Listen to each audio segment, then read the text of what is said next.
Et bonjour les hélionautes. Bonjour à tous et bienvenue pour cette vidéo où on va vous partager notre expérience de la danse soufie. Donc en fait, Osalie a toujours des idées d'exploration et on s'est dit qu'on pouvait vous partager en fait notre dernière aventure. Le week-end dernier, on a fait un stage de danse créative et soufie. Et on s'est dit que ça faisait un super sujet qui se raccordait super bien à toutes les thématiques dont on veut vous faire part d'habitude, à savoir la présence et puis comment transformer sa vie, et que ça faisait une super analogie à l'astrologie. Vous allez voir. Alors tout d'abord, pourquoi on va y arriver. Pourquoi avoir voulu tester la danse soufie, la danse derviche? Alors ça fait déjà pas mal d'années. Moi, il y a des choses comme ça, c'est dans mon collimateur, mais ce n'est pas forcément le temps. Et ça doit faire quoi? Peut-être un an, 6 mois, que, sachant que j'allais venir en France, et sachant, c'est ça aussi au Québec, je n'en connais pas en fait, je me suis dit ce serait bien de trouver où pouvoir faire de la danse derviche. Simplement, alors c'est pas grand chose, mais j'ai une sensibilité par rapport à tout ce qui est persan. Et je dis, c'est bizarre à dire parce que je vais pas lire énormément quoi que ce soit, mais c'est en termes d'énergie. Il y a quelque chose qui me parle. Et ça faisait pas mal de temps que cette notion de soufisme, quand le peu que j'ai pu lire, je me disais, mais on dirait que, entre guillemets, tu colles à cette philosophie, même si je ne l'ai pas étudiée. Donc voilà. Et donc, arrivé à Toulouse... Oui, arrivé à Toulouse, du coup, moi je l'ai suivi parce que j'ai un esprit casse-cou et que j'aime bien pouvoir me dire que j'ai été essayé au moins une fois. Donc j'ai testé pour vous, voilà, j'ai pris des risques. Il paraît qu'il y a certains stages où on met des matelas contre les murs, oui, des matelas, au cas où les élèves perdent l'équilibre et se retrouvent à se taper la tête. Donc ce n'est pas arrivé, ni pour moi, ni pour Osalie. Promis, on a réussi à tenir très honorablement, je trouve, pour une première, même s'il y avait des élèves qui étaient clairement plus aguerris que nous et qui étaient très gracieux, très... C'était pas la première fois non plus. Non, ça faisait 3 ans, mais on était mélangés, mais des élèves qui étaient vraiment dans une présence et qui arrivaient vraiment à restituer cette forme d'extase mystique qu'on peut atteindre en fait avec cette danse. Moi, ce qui m'a intéressé en fait, pour être plus sérieux, c'est le côté à la fois artistique, le côté dépassement de ses peurs et le côté un peu magique quelque part. Les soufis, on va vous en parler là, c'est des gens à qui on prête parfois un peu des pouvoirs, comme voir l'avenir, guérir, enfin, vous savez, tous les gens qui sortent depuis le Moyen-Âge un peu de l'ordre des choses, de l'ordre social, on leur prête plein de mauvaises intentions ou au contraire de capacités miraculeuses. Donc là, on est là pour un petit peu faire la part des choses et vous donner un aperçu plus réaliste en éclair. Donc, je vais choisir mes petites lunettes d'universitaire pour vous faire un petit résumé, n'est-ce pas? Voilà. Donc les soufis, les danseurs soufis viennent d'Orient, du Moyen-Orient, et ils sont beaucoup associés donc à l'islam. En fait, c'est un peu la branche mystique de l'islam. Donc ils vont beaucoup se référer au Coran, mais pour eux, on peut faire une analogie entre ces philosophies quelque part et ces voies de l'extase avec la gnose chrétienne, ou même, pourquoi pas, avec la Kabbale judaïque, parce que c'est des gens qui sont dans une approche ésotérique de leur religion, qui sont pas juste dans une approche orthodoxe, institutionnelle et sociale. Donc rapidement, quel est le but de ces soufis? Donc voilà, c'est d'arriver à avoir un accès initiatique à la réalité divine en tant qu'homme. Ils vont essayer de faire tomber les voiles qui sont comme des rideaux qui empêchent à notre petite âme de briller comme un vitrail à travers l'univers. Voilà. Donc c'est tout simplement des confréries qui se sont développées depuis à peu près le 8e jusqu'au 13e siècle, et dont les plus célèbres sont les derviches tourneurs.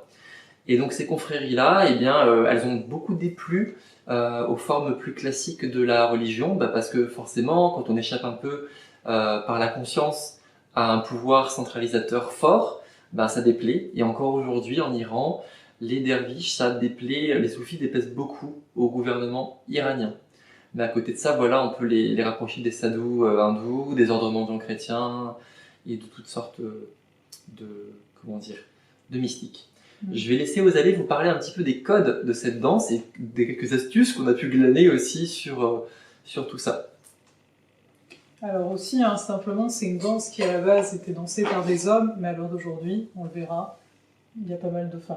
Oui, alors attendez, on va vous mettre un petit extrait peut-être par là, ou par là. Ou là.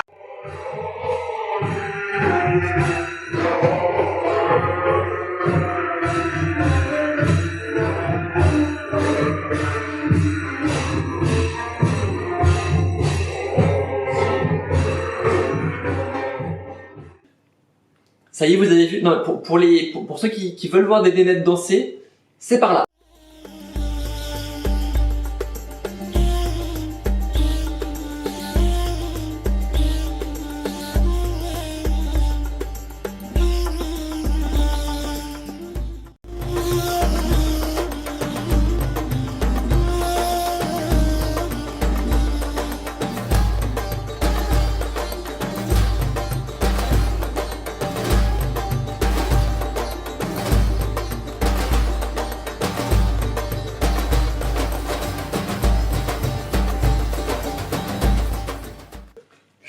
Alors, donc maintenant que vous avez vu ça, vous avez vu un petit peu à quoi ça ressemble.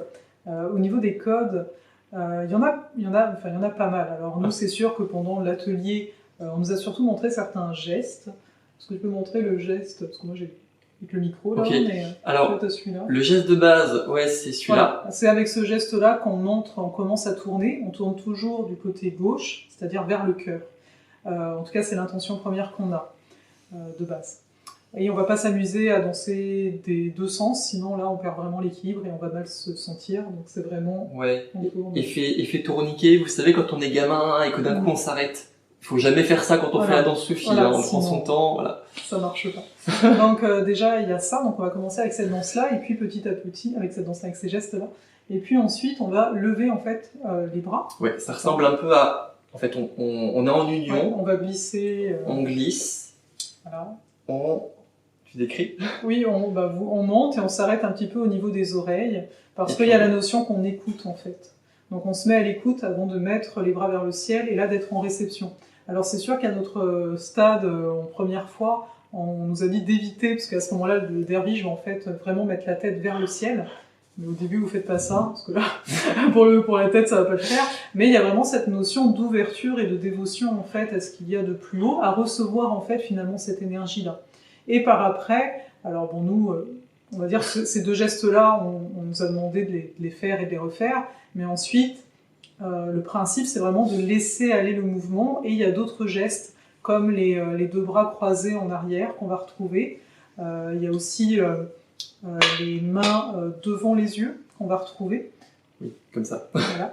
Et en fait, ce geste-là, par exemple, a la symbolique du fait de soit lire dans un livre, comme le livre de la vie, et en fait aussi d'aller au-delà des apparences, c'est-à-dire d'aller au-delà de ce qui est visible a priori d'entrée de jeu de façon très concrète. Alors désolé pour toi Light, le soleil est revenu, donc je brille, voilà, c'est comme ça. Et moi on ne me voit plus. C'est parce que tu es sombre, ouais. Voilà, tout le monde le sait, ou pas. Mais voilà, et donc du coup, Rosalie, est-ce que tu peux nous dire, vraiment tes impressions physiques, comment tu as fait pour arriver à répondre aux consignes? Est-ce qu'il y a eu des difficultés? Qu'est-ce que tu as ressenti en fait en faisant ça? Alors je vais parler de ça, mais je voulais juste ajouter une dernière chose. Au niveau du fait de tourner, ça rappelle en fait les planètes qui tournent autour du Soleil. Donc en fait vraiment le principe ici du fait de tourner, c'est réellement de revenir en son centre. Et donc pour répondre à ta question, j'ai vu la nécessité en fait, si vous voulez arriver à tourner, à pas perdre l'équilibre, il y a une nécessité non pas de se centrer sur l'extérieur qui va super vite de toute façon, voilà. D'ailleurs les yeux, au début on nous les a fait les fermer, même on nous a fait visualiser qu'on tournait avant de commencer. Voilà, avant de commencer à tourner, donc avec les yeux fermés, et ensuite elle nous demandait de regarder en fait à 45 degrés. Voilà, donc on ne regarde pas comme ça, on regarde vraiment un peu plus vers le sol. Ce qui fait donc, comme l'extérieur est complètement flou quelque part, on est amené à se centrer sur nous. Et ce qui est vraiment particulier par rapport à mes ressentis si personnels, c'est de voir la peur d'aller vite, dans mon cas, parce que même si extérieurement on a l'impression que ça va bien, en fait intérieurement ça va quand même pas mal vite. Il y a un moment, celle qui nous transmettait la danse me demandait d'aller plus vite, et j'étais là, mais si je vais plus vite, ça va pas du tout le faire. Et en fait, ce qui est beau là-dedans, c'est de voir que ça va nous confronter chacun, en fonction, chacun à nos résistances, chacun à nos peurs, Et notamment ici, moi je voyais un peu cette notion de contrôler, parce qu'en fait c'est faire totalement confiance à notre corps qui a l'air de gérer la rapidité, alors que la tête est en mode mais je comprends pas, je vais me prendre un mur, ça va pas le faire. Et en même temps, ce qui était beau à voir, à ressentir, c'est de se dire ça va super vite. Je suis inconfortable, mon sens c'est pas habituel, mais je sens une sérénité, une paix intérieure jamais ressentie. Ça donne vraiment, il y a vraiment un effet méditatif et je comprends que c'est une voie initiatique en fait en tant que telle qui ramène en fait à soi. Il n'y a pas de choix qu'on est là-dedans. Et surtout, après je te laisserai donner tes impressions, on ne peut pas s'arrêter comme ça parce que si c'est le cas, on s'en met les pieds et on tombe. Hein. Donc ça demande aussi à ralentir et donc il y a vraiment un aspect au rythme, respecter les rythmes. C'est pas ça va vite et là j'en peux plus, je panique, je m'arrête. Non, c'est de respecter le fait que peut-être ça va vite. Pour moi, je vais faire un rapport par rapport à par exemple quelque chose dans la vie. Ça va mal, c'est quelque chose d'inconfortable, mais tu peux pas forcément le stopper tout de suite. Donc c'est d'apprendre finalement à vivre avec ce qui paraît dans un premier temps inconfortable pour le rendre confortable. Donc ça fait vraiment des clins d'œil, des miroirs à ce qu'on peut vivre au-delà de la danse. Voilà. Que dire après tout ça, n'est-ce pas? Oui, donc ce qu'il faut voir, c'est que pourquoi, moi j'ai envie de vous demander pourquoi est-ce qu'on s'intéresse à cette danse en fait aujourd'hui, parce que c'est quand même associé à un milieu culturel, à une religion très particulière et qui en plus prône quelque part une forme de mortification et d'abandon de la vie matérielle. Derviche en persan, ça veut dire mendiant, pauvre, c'est rapproché du fakir quelque part. Nous, on prône pas du tout la mortification, au contraire, on est plutôt dans le plaisir des sens, mais quelque part, le derviche, en choisissant d'abandonner sa vie matérielle, il est dans ses sens. C'est juste que nous, on n'a pas forcément le même objectif dans cette pratique-là que. Quel a été mon plaisir par rapport à cette danse? C'est que ça répond à l'objectif de réussir à se remettre vraiment au centre, non seulement de soi, mais du monde. La monitrice, la coach, elle nous disait, imaginez, voilà, vous avez parlé de planètes, imaginez que les planètes sont en train de tourner. C'est un mouvement qui est naturel, universel, et finalement vous ne faites que vous mettre au diapason de cette planète-là, comme si vous étiez une planète.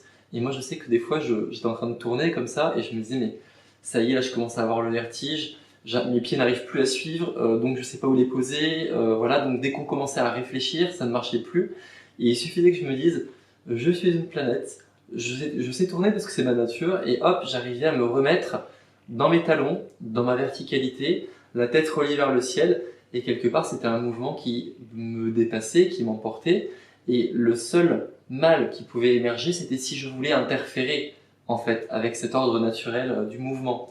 D'habitude, nous, le mouvement, on le voit comme un effort, comme une quête, comme une direction. Là, c'était juste un état d'être en tant que tel qui vraiment me replaçait dans ma vision du monde, au centre de mon monde, quelque part. Et j'ai trouvé ça très beau parce que ça force à être vraiment, comme dans le yoga, on dit être dans le présent, dans sa respiration, dans son mouvement. Là, vraiment, la moindre divergence par rapport à cette constance dans le mouvement entraîne le fait qu'on va trébucher, le fait qu'on va être malade. Donc on est obligé vraiment d'être là pour uniquement exister et accueillir ce qui est. Et ça vient un petit peu appuyer par une pratique vraiment très concrète. Le message qu'on vous transmet beaucoup de dire, voilà, pour arriver à construire votre vie, à être l'élément moteur de votre vie, et à ne pas juste se laisser entraîner par le chaos, quelque part, il faut être capable de laisser tout ce qui est extérieur défiler pour vraiment appeler sa vérité intérieure et la rayonner vers l'extérieur, finalement. Parce que quand vous êtes en train de tourner, vous voyez, alors il y en avait qui dansaient la tête baissée, les yeux fermés, nous on n'avait pas ce niveau-là, mais on voit la salle défiler, on voit les pieds des autres danseurs, mais dès que vous essayez de regarder un détail, votre regard il reste là, tandis que votre corps continue de tourner, et en plus dans la tête, même quand vous arrêtez de danser, ça continue de tourner. Donc vous commencez à tanguer, et c'est comme si vous trébuchiez vers ce que vous regardez, vous êtes appelé vers ce que vous regardez.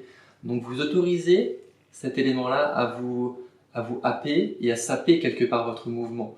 Et là, cette danse-là, elle appelle vraiment à dire, je perçois, mais je ne donne pas mon énergie à ce qui ne m'appartient pas. Et donc ça force vraiment à toucher un peu du doigt ce pouvoir qu'on a d'être dans son émotion, dans son corps, mais aussi dans sa projection, dans sa co-création quelque part. Voilà, je ne sais pas si tu veux préciser un truc ou... Je pense qu'en termes d'expérience, c'était très clair.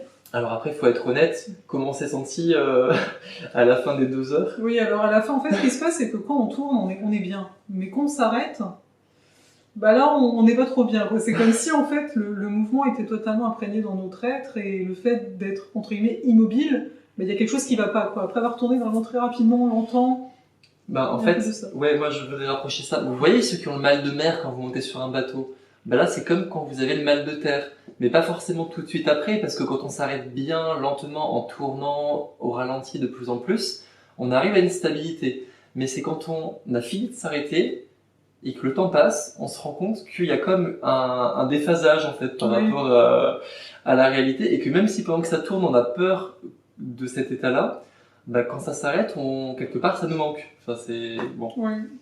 En tout cas, voilà, peut-être que ça va vous donner le goût d'essayer un atelier. Donc nous, on a pratiqué avec Ananda Joy, on mettra les Ouais. références en description de la vidéo. Et on a vu, il y avait deux Ouais, autres. alors en fait, par mon histoire personnelle, j'ai été en contact avec une association également qui est basée en Alsace, dans les Vosges, dans le Haut-Rhin, je crois. Et je crois que c'est le yoga de Samara, le yoga de Samadeva. Je me rappelle plus le nom exact de l'école, mais en fait, comment dire, la France est un peu une terre d'accueil. On a de la chance quelque part, mais c'est un drame pour l'humanité. On est un peu une terre d'accueil pour pas mal de styles d'arts martiaux et de spiritualité qui sont un peu rejetés dans leur patrie d'origine, comme on dit, nul des prophètes en son pays, n'est-ce pas? Et du coup, bah, l'Alsace a accueilli parmi les 2 derniers maîtres de ce yoga derviche qui existait dans l'Afghanistan. Et ils sont venus s'implanter en France, et depuis ils ont un peu essaimé. Donc on en trouve à Cassis, on en trouve à Paris, peut-être, je sais pas, mais Bordeaux ou Rennes. Donc c'est pas encore facile de trouver vraiment dans toutes les villes de France du yoga derviche. Mais si vous avez vraiment envie de le faire et que vous êtes prêt peut-être à voyager un peu en train, ben c'est possible de le faire à seulement 1, 2 ou 3 heures de chez vous, ce qui reste quand même assez rare, parce que nous au Canada par exemple, on n'a pas pour Voilà. l'instant. Et donc, tu as dit yoga derviche et pas danse Euh, Ou c'est une erreur? Pardon? Tu as dit yoga derviche. Oui, non, c'est vraiment. Alors, eux, ils font du yoga derviche, c'est-à-dire qu'en Ouais. fait, ils font du yoga. Mm. Il y a toute une diététique, ça m'a surpris, mais c'est un style de vie en fait qu'ils proposent. Donc, il y a des chants et il y a de la danse, évidemment. Donc là, nous, on a vraiment testé la danse. Mhm. C'est une forme de danse extatique, la danse soufie et derviche.